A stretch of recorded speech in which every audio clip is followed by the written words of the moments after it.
Making chicken casserole in a slow cooker is one of those really easy recipes that's quick to prepare. First, add the chicken. I like to use boneless chicken thighs. Then add a chopped onion, 2 cloves of garlic, and some celery, and then I added some carrots. You can use different vegetables depending what you've got available.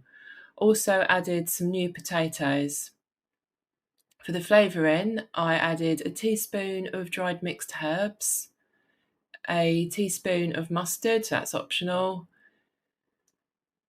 and 2 bay leaves.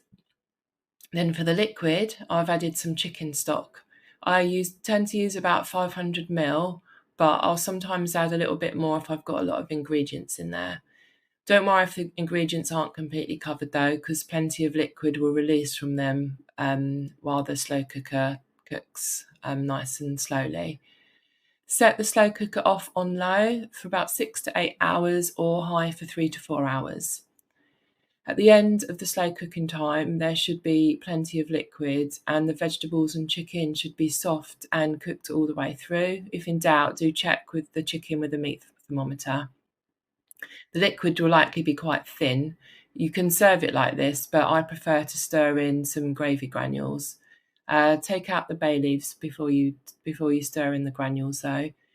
You can you can use any kind of gravy granules. It doesn't have to be chicken. You could use beef instead.